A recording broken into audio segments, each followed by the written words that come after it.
Hello, everyone, and welcome to week 4. This week, we are going to be talking about sexuality in childhood, adolescence, and adulthood, which corresponds with chapters 6 and 7. The assignments that are due this week are Smart Book chapters 6 and 7.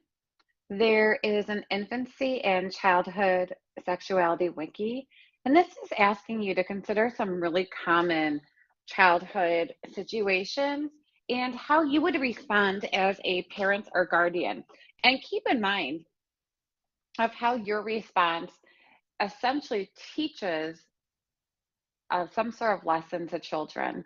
So, for example, many children are raised that they should not touch themselves at all. Think about what type of message then that is giving to the child. And so these situations just allow you or ask you to think about how you would react and ultimately what is the lesson you're trying to teach your children. The next is a family strengths worksheet, and this is a worksheet based on what you perceive as your family strengths. Goals for sex education in schools blog, a week 4 journal. And again, this journal is just a communication between you and I. It's just meant to allow me to check in and see how you are doing in the class and to see if there's anything I can do to help support your learning. Your chapter 6 and 7 quiz. And there's a different type of assignment this week. It's called Power of Process. And it's an assignment that allows you to analyze a peer-reviewed journal article. For this, I want you to find a peer-reviewed journal article that is related to the topic you are using for your issue paper. Your issue paper may be about sex work or abortion or gender, whatever the topic is you chose, I want you to choose an article of research for that topic. And then lastly, of course, your discussion board. For chapter 6, the main topics are sexuality in infancy and childhood, and that's considered from 0 to 11, and then sexuality in adolescence, which are ages 12 to 19. Sexuality in infancy and childhood. Babies derive sensual pleasure from stroking, cuddling, bathing, and other tactile stimulation. Essentially, baby skin is a single erogenous zone. And what I mean by that is not in terms of sex, but in terms of what feels good and what provides babies with pleasure.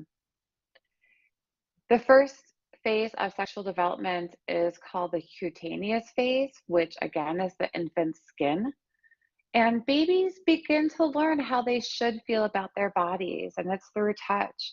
There are movements that teach parents how to massage their babies.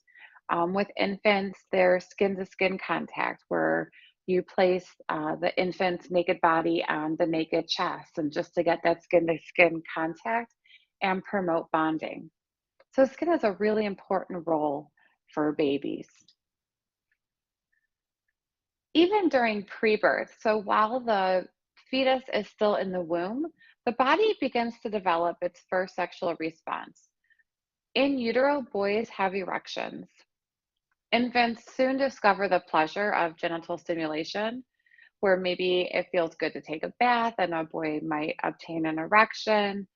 Vaginal lubrication and genital swelling is common in girls, which is also seen after immediately or soon after birth. Viewing signs of or viewing these changes in sexual response sometimes make adults a little nervous, and it should be viewed as what feels good for babies and not through the lens that us adults have in terms of sexual pleasure, but more of innocent pleasure or something that just feels good. For childhood sexuality, now we're at ages 3 to 11, so a little longer, but curiosity and sex play can begin as early as age 3. And children are naturally curious about their own body, but also the body of the other gender, and are more likely to feel comfortable if the adults in their life are comfortable with their own bodies. Children participate in sex play or curiosity play with both with either children who have the same sex as they do or the opposite sex. And they begin to explore their own bodies with other children. Sexual interest should not be labeled as bad or evil or sinful, but it is appropriate to say what you're doing right now is inappropriate, or let's talk about private parts and who is allowed to touch or see your private part, which begins to start the narrative of touching and what private parts are, why are they kept private, and when is it appropriate to have for an adult to ask you to see your private parts, perhaps a doctor, right, or parents. Masturbation during childhood is healthy. And if children get a negative response from adults, it just magnifies the guilt and anxiety that a child is then taught to associate with masturbation and sexual foreplay. In terms of masturbation, children often accidentally discover that playing with their genitals is pleasurable. By age 4 or 5, some children have learned that adults consider that behavior nasty. And typically, between the ages of 6 and 10, children begin to conceal their sexuality because they feel bad or guilty about it. In terms of the family context, family styles of physical expression, modesty, privacy, and nudity vary. Everyone has different comfort zones in terms of what they're comfortable doing. Some families are very comfortable with nudity in a variety of contexts, others are not comfortable with nudity. Some families lock the bathroom door while they're going to the bathroom, other families don't. Neither of these behaviors are bad. It's just they're different. And so the family styles of physical expression and modesty and privacy, nudity do vary amongst families. And there's no research to suggest one is better than the other.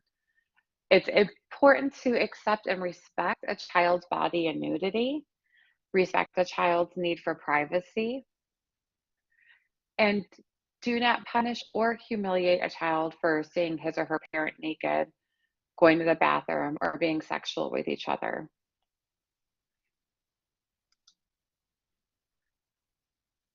A little more about the family context. So families are, again, they vary the amount of physical contact in which they engage.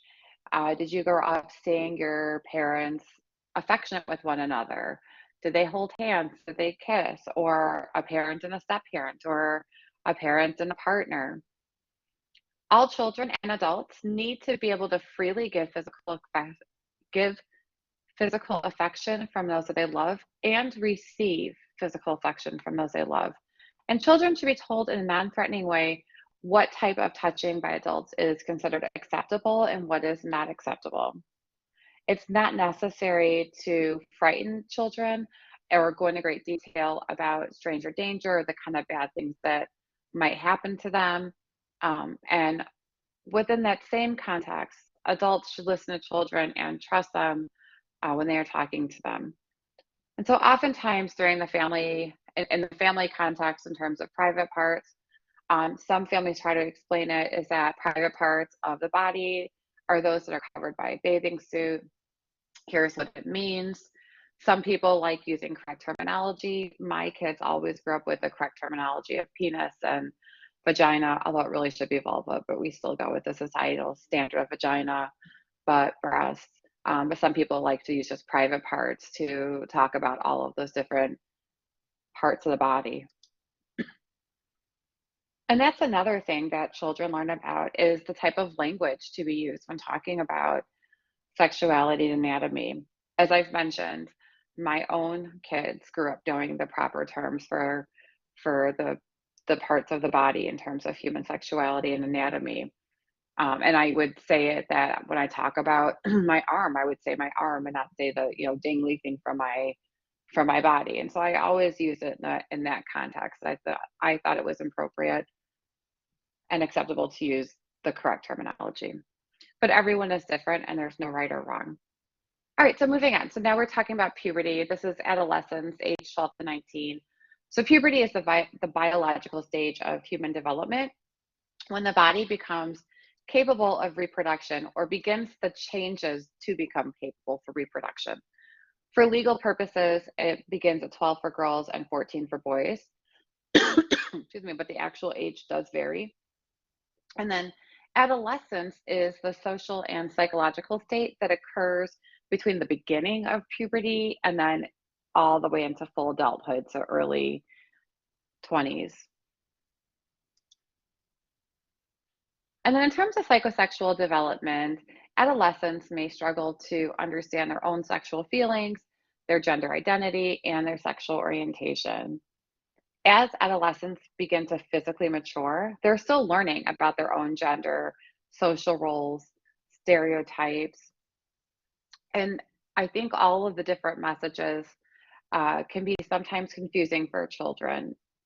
It also depends on the type of family that they're growing up in, religious backgrounds, schools, all of that plays a role in their own discovery and acceptance of gender, sexual feelings, and sexual orientation. For girls, menstruation is a sexual milestone, and for boys, the sexual milestone is ejaculation. For boys, they may experience nocturnal emissions, which is also known as wet dreams or nightfall, and it's the appearance of semen during sleep or ejaculation while sleeping.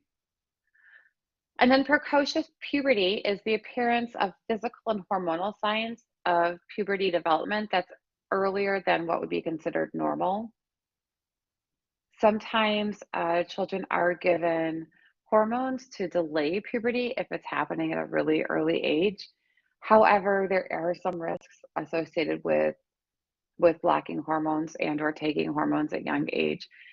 So some parents will just also let puberty start early. So the hormonal changes that occur during puberty bring about this dramatic increase in sexual interest. And whether this interest actually results then in sexual activity is just dependent on the individual and what their feelings are, what they were brought up about sex. Are they open about it? Are they closed? Um, and the lessons they learn from their peers. If children have not already begun masturbating, they will likely begin with the start of puberty. However, amongst females, masturbation begins later in life and prevalence is higher in males in all age groups. Partly this is because of the structure of anatomy, where boys grow up holding their penis to go to the bathroom. And so it's pretty easy to make that one on one touching the penis feels good and sexual pleasure. Whereas girls do not have the opportunity on a daily basis to touch their vulva or their clitoris. And so the idea of masturbation for girls takes a little longer to develop if it develops at all at this age. Um, and it's oftentimes accidentally discovered.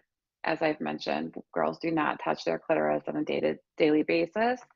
And it takes a little more time to discover the sexual feelings that are associated with clitoral stimulation. Psychosocial development. So there are numerous factors that increase or decrease sexual behavior. Children and young adults learn from their parents, primarily as observers rather than asking about sexual matters.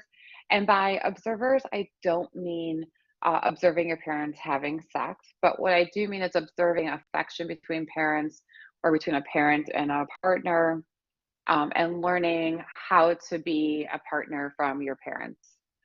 So, parents can contribute to positive sexual health by fostering an open and honest relationship with their children. And adolescents receive a lot of information about sex from peers. Also, the peers tend to endorse the double standard of sexual prowess for boys and sexual modesty for girls, which increases the risk of having a poor sexual functioning and lower sexual satisfaction. So for boys, it's socially acceptable to have multiple partners and to be the aggressor in wanting to initiate sex, whereas girls are supposed to say no and stay virginal until a certain amount of time when it's acceptable to say yes to sex. And the sexual hype in the media can also be harmful for for people as they provide unrealistic aspects of sex. And about good news, about 50% of teens say they learned about sex from their parents. And then the second highest was friends. And so, what this meme or what this little video is showing is what happens when you catch your parents having sex. And it's really how you react that, again, teaches a lesson for your children. All right, so sexual orientation and gender identity. So sometimes the word questioning is used to describe individuals who are perhaps identifying or examining their own sexual orientation. For 2 to 10% of the population, romantic attraction to members of their own sex will begin to grow. And society has difficulty dealing with adolescent sexuality, regardless of heterosexual or homosexual, but particularly more difficult with lesbian, gay, bisexual, transgender, or queer adolescent sexuality. Things have been shifting, and I think that we are becoming more accepting, but it is taking some time. There's often this assumption of heterosexuality or heteronormativity amongst people, not only adolescents, but among people in general. And this has also resulted in societal homophobia, which is the irrational fear of sexual minorities. It's often perpetrated by parents in schools. And there are studies that show few lesbian, gay, bisexual, or queer teens feel that they can talk to their parents about sexual orientation. And developing a mature identity is even more difficult for those who are LGBTQIA or and who are also individuals of color.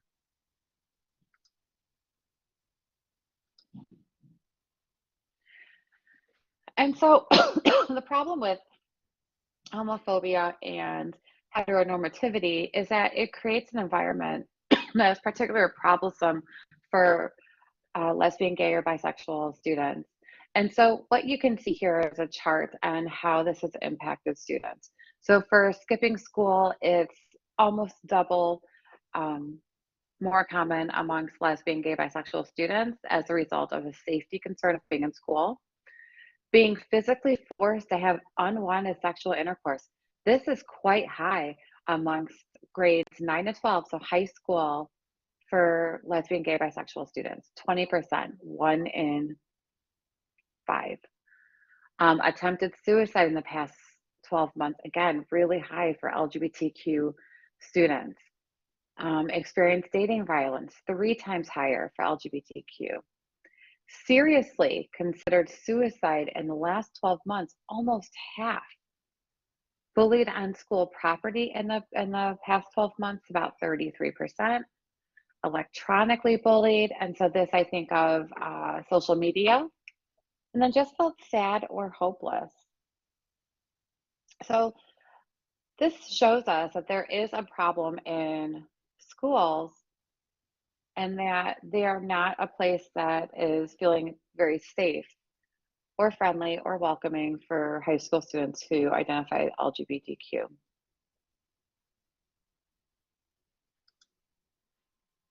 Adolescent sexual behavior. So motivations for engaging in sex are numerous, especially for adolescents, especially for a first time. It can go anywhere from curiosity to pleasure, desire, for money, for status, for enjoyment, pressure, self-esteem, wanting to feel love. And so when we talk about motivations for sex, it's more than just I want to have sex. There are a numerous reasons for wanting to engage in sex. In spite of these drives, teens are waiting longer to have sex for the first time. So teens are not engaging in sex at earlier ages. In fact, they are waiting. And then the sexual debut is the first time to engage in sex, and it carries this enormous personal and social meaning, and it symbolizes an important milestone. And then lack of sexual competence is associated with numerous risks. So sexual competence is having knowledge about sex, and it includes knowing how to practice safer sex practices, such as using a condom. Not having that information places people at higher risk because they're engaging in higher risk sexual behaviors. So here are some of the trends amongst 9 to 12th graders, so again, high school students, and you can see here the difference from 1991 to 2017. So ever had sexual intercourse in 1991, 54%, so a little over half have had sex who were between, ninth grade and 12th grade. In 2017, that number dropped to 40%. In 1991, 10% of people had sex before the age of 13. And in 2017, that dropped to 3%. 38% in 1991 were sexually active in the past 3 months, whereas in 2017, it's only 29%. Had four or more partners in their life was 19%, and 27% in 2017. And then looking wherever tested for HIV, not counting blood donations, that number was not available in 91, but in 2017, it was almost 10%. And we also look at teen pregnancy and birth rate. So teen pregnancy is going down, uh, partly because teens are waiting longer to have sex. And the other part is the convenience of contraception. So birth control pills, IUDs, and the variety of different methods that are meant to prevent pregnancy. It's still higher amongst women from low income women and women of color. And having a teenage pregnancy tends to lead a downward spiral for lowered expectations, having economic hardship, and poverty. It's really difficult to continue education while being pregnant or being a single mother who is young, and work towards a career. Teenage mothers have special needs, especially in their own healthcare and education. And then teen fathers, unfortunately, typically contribute little and also face many hardships of being a teenage parent. Even though our teenage pregnancy rates are going down, they're still higher in the US compared to other similar countries. So these are births per 1,000 females that are a teen, so 15 to 19 in the United States. And again, you can see here how many births per 1,000 women, teenage women. And you can see the big here, the baby booming years were 1950s, 1960s. And then it significantly goes down, where in 2018 it was about 17.4 births for teens under the age of 19. So in schools, we have a lot of abstinence-only sexuality education, which only focuses on abstinence. And so the structure of that education is your only option is abstinence, and it will provide no information on birth control or contraception. More common or more appropriate are age-appropriate, evidence-based education and life skills, which focus on providing teens with skills to make better decisions, and not just in sex, but also in their health. The comprehensive approach, however, addresses reproductive anatomy, dating, marriage, STIs, sexual pleasure, sexual orientation, and gender identity. And this tends to be the most productive education or sexuality education. In fact, in 2016, under President Obama, teen pregnancy prevention programs were established. In addition, the Sexuality Information and Education Council of the United States developed guidelines for comprehensive sexual education. It is widely recognized in several countries worldwide, not just the US. And it also recognizes that sexuality education is a lifelong process. It's not take one class and you're done. It's something that lasts your entire life. And most professionals will agree that comprehensive sexual education is one of the most important ways we can help young people become sexually healthy adults. This leads us to the next chapter. So chapter 7, we're talking about sexuality in early adulthood, middle adulthood, and late adulthood. So in early adulthood, there's a couple developmental concerns that's going on. First is establishing sexual orientation, integrating this idea of love and sex. So how to have both love and sex, forging intimacy and making commitments with another person, making fertility and childbearing decisions. Are we going to have kids? Practicing safer sex to protect against STIs and or pregnancy, and then evolving a personal sexual philosophy. So what are your views on sex and how does that align with your values and beliefs? And so this is a really common sexual timeline for women and men. For women, menarche is the age, if you recall, it's the age of menstruation, which occurs around 12. First sex occurs around 17, first serious relationship, first marriage, first birth of a child. For men, it's a little later. So spermarchy is the production of sperm, which starts at about 14. First sex is a little after women at age 18. First serious relationship, again, a little older at 23. First marriage is at 29. And first birth is also at 29. So most people develop a heterosexual identity by adolescence or young adulthood. For those who are attracted to the same sex or both sexes, are identify as queer or who are unsure. Developmental features, they have more anxiety and doubt as they mature sexually. It can also take them a little longer, and it also might be difficult or dangerous to establish a relationship when identifying as LGBTQ, depending on where you live, the community, your schools, and so forth. So there are 3 models of sexual orientation that we will cover in this book. One is the dichotomous model, which is homosexual or heterosexual. And it's 2, but nowadays it's including that third, that middle section, bisexual, which is both.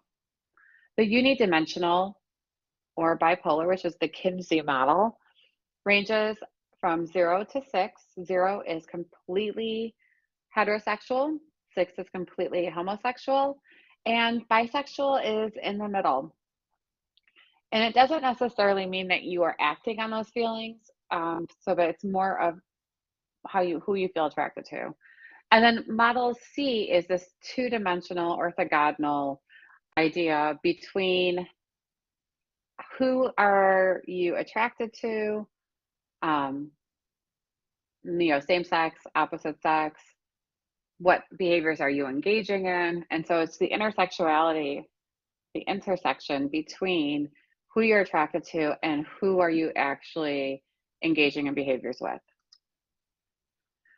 And so establishing a sexual orientation and gender identity is a big hurdle as a young adult. The researcher Moser describes it as the combination and degrees to which individuals experience 4 components that help define their sexual orientation. So sexual identity is how they define themselves. So how do I see myself? Sexual interest or attraction are what individuals want to do, whether or not they actually do it. So who in my head am I attracted to? Who do I have interest in? And it makes no difference whether or not I actually behave on those or not. Sexual behavior now is what do I actually do? So let's say sexual interest, I am attracted to women, but my sexual behavior is I only do sexual behavior with men. And then sexual orientation is a distinct type of intense sexual interest. But it's these 4 categories that make up the whole person, not just 1 or 2. So as I've mentioned earlier, sexuality is varied and it does change over time. Many individuals are reluctant to reveal their sexual identities due to maybe a personal hesitancy or conceptual problem. But according to a 2017 Gallup poll, More than 11 million Americans now identify as a sexual minority. Self identification as LGBTQ is affected by various structural and individual barriers, but this also includes having an internal guilt or shame associated with sexual orientation identity. And the exact numbers of individuals who are heterosexual, gay, lesbian, bisexual, queer, or transgender is not known as of yet. But here is a chart that shows the different generations, and you can see here just how much sexuality is changing. Just to give you an idea of dates, baby boomers are those that were born 1946 to 1964. Gen X are those who were born 1965 to 1976. Millennials or Gen Y are 1977 to 1995. And then Generation Z is 1996 or 2015. And so what you see here is a shift from being only attracted to the opposite sex at 84% for baby boomers to 52% for Gen X, or I'm sorry, for Gen Z. Mostly attracted to opposite sex, it's 4% to 11%. Equally attracted to both sex. So for baby boomers, that would be 3%, whereas for Gen Z, that's 21%. That is huge. Only attracted to the same sex was 7% for baby boomers and 14% for Gen X. And then doesn't know or prefers not to say, as you can see, all these numbers are pretty low. Millennials are a little higher. And so there is a different process for LGBTQ identity development. It takes considerable time and may involve multiple paths. It's a sort of initiation of self-discovery and exploration, and then having an identity integration into what you feel and your values and your beliefs. Healthy People 2020 had a goal of improving the health, safety, and well-being of people who are defined as sexual minorities. The most intense phase tends to be during late adolescence and early adulthood when people are more sexual, they're having their first sexual experience, their friends have partners, and so this is when people tend to come out as well. And for some, the awareness of feeling something other than heterosexual occurs in phases. It's not, at age 2, I knew I was homosexual. It's that this gradual feeling of being different begins to take shape or form, and it's not a straight line for some people. And so this idea of coming out, which is publicly acknowledging the same-sex attraction, it can occur in stages with friends and family. Sexual minorities are often out to varying degrees.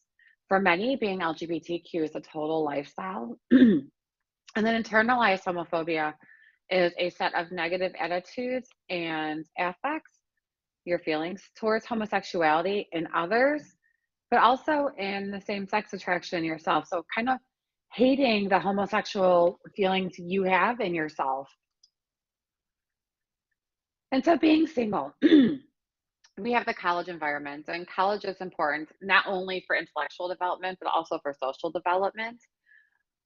For many, it's a place to search for and or find your mate. And college campuses are often very liberating for sexual minorities, where there are more people who are like you, there are clubs and allies, and it seems to be a lot more liberal and accepting. Dating may be formal or informal, and acceptance of sex outside of marriage is widespread, but there are still more boundaries placed on women compared to men. And so being in the singles world, so people involved in the singles world tend to be older than college students. They typically range in age from 25 to 40. There is a lot of emphasis on recreation and entertainment, sociability, and maintaining physical attractiveness. They are the most frequent means of meeting others are introduction by friends, the internet, dating sites, parties, and social groups.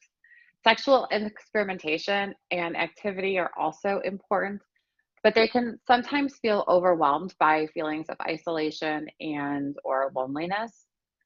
There is a staggering increase in unmarried young adults, and the outcomes for this include having greater sexual experiences, so more partners and more varied experiences, increased number of singles or those who have never been married, are divorced or widowed. There's a widespread acceptance of cohabitation or living together. Women are having fewer children and at older ages. The median age of first marriage is increasing, so the age when one first gets married.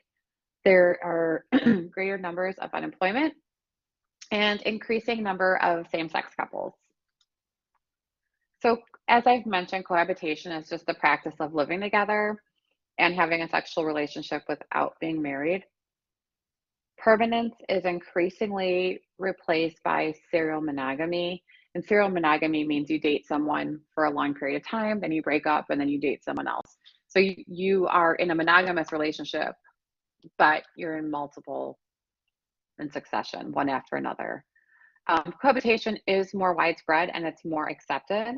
And for many, it's a practical decision or a convenient decision, but it does place people at risk for legal and financial implications if they were to break up. Same-sex marriages, so the difference, many LGBTQ plus relationships resist traditional heterosexual provider homemaker roles. Tasks are often divided pragmatically, and most gay couples are dual working couples, so both are in the workforce. The economic disparities are based on greater male earnings are often absent. So you don't have this relationship where income is greater amongst one person, generally male, compared to the other. It's more equal. It's also more equal in terms of household chores and roles outside of the work. Sexuality in middle adulthood. So development issues during this period of time are redefining sex in marital or other long-term relationships. And so in the middle adult years, after having kids or after being with someone for 20 plus years, sex can seem old. So it's redefining on how sex is going to work in the relationship, reevaluating one's own sexuality, and accepting the biological aging process. So, as I mentioned, redefining sex in relationships. So, here's what the research shows. For sexuality in marriage and established long term relationships, sexual frequency is declining amongst American adults. Age has a really strong effect on sexual frequency, as do hormonal changes, children, stress, financial worries, fatigue, and lack of private time. There are higher levels of sexual satisfaction and pleasure in marriage compared to singlehood or extramarital relationships, so having an affair. And generally, the longer the relationship lasts, the greater the commitment to making its various aspects, including sex work. So, long term relationships, as I have on here, practice, practice, practice makes perfect. And longer term relationships, they tend to have a better idea and understanding of their partner's body and what feels good. And so there are many studies that show people who have been married or together for a long time report higher levels of stress and or pleasure from sex. I hope I said sex the first time, of sex and pleasure from sex. And a lot of it is attributed to the level of comfortability with their partner, but also knowing their body and what makes them feel good. Which then leads us to the next slide on divorce. So divorce is a fact for many Americans, but the good news is that the rate has actually dropped, except among people age 50 and older. So the newer generation, it's tend to have dropped. And there could be a lot of reasons for the declining divorce rates, but some of it may be cohabitation. So people are not getting married, they're just living together, getting married later in life, and birth control. And what I mean by birth control is that sometimes people who get pregnant will then decide to marry, and it might not be the best fit. So preventing that pregnancy in the first place means they don't end up getting married, which means they don't get divorced later on. All right, divorce and after. So slightly over half of all divorces and do involve children. The encouraging views emerge from studies that demonstrate the majority of children whose parents have divorced do not suffer long-term consequences. Many of the children grow up to be well-adjusted adults who sustain their own family connections and commitments later in life. Single parents are not often part of the single world, so it's very difficult to date and be part of the dating world as a single parent. Dating after marriage evokes some of the same emotions felt by inexperienced adolescents: nervousness, uh, how are people going to see you? How are people going to think about you? So you have that the same social pressures that you had during your high school days. There's this excitement and nervousness and sometimes awkwardness associated with dating after divorce. And engaging in sexual behavior for the first time following a separation or divorce may may begin to help some people accept their newly acquired single status. And then sexuality in late adulthood. So sexual feelings and desire will continue throughout your life. Some may need to overcome taboos and stereotypes associated with sex and aging. You do not see a lot of media, movies, TV display older people engaging in sex, but they do. And many of the psychosexual tasks for older adults include biological changes, women going through menopause, men going through andropause, death of a partner, and then what about the availability of a new sexual partner, and then psychological influences. But sex does remain important for many older adults. And as the number of older Americans increase, sexual interest and health need to be addressed. And sexual health is associated with a higher quality of life, having more positive relationships, and physical and mental well being.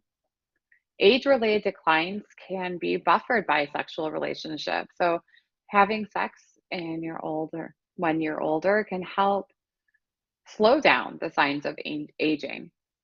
And amongst older couples, including LGBTQ, those that are happiest have strong commitments with a partner.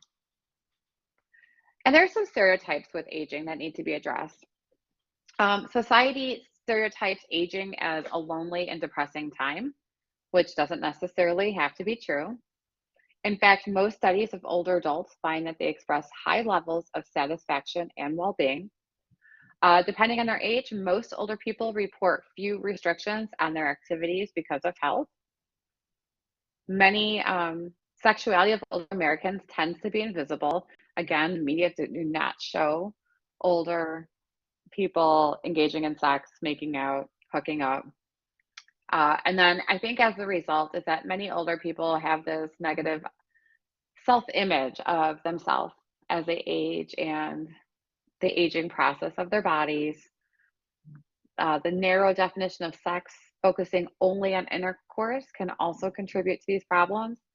And as a result, disinterest can result. For women after menopause, menopause is a point 12 months after the last period. The average age is 51. You can see here some of the symptoms related to menopause. Most women experience physiological symptoms and psychological symptoms, and either result in increased or decreased interest in sex. For approximately 9% of women, the effects are severe enough to warrant the use of menopausal hormonal therapy, MHT, but there are increased risks for other conditions as a result of using MHT. So it's important that the symptoms are severe enough to warrant the use of hormonal therapies. For men, they go through something called andropause. These are also accompanied by a variety of symptoms. And many of these changes, some of these changes can be blamed on decreasing hormonal levels, such as testosterone. But male climacteric, andropause, or menopause are changes in male sexual responsiveness that occurs starting in the 40s and 50s. The sexual interest and enjoyment generally do not decrease. And about half of all men over the age of 50 are affected by benign prostatic hyperplasia, also known BPH. This is an enlargement of the prostate gland. An enlargement of the prostate gland can make achieving and maintaining an erection a little more difficult, as well as the flow of urine.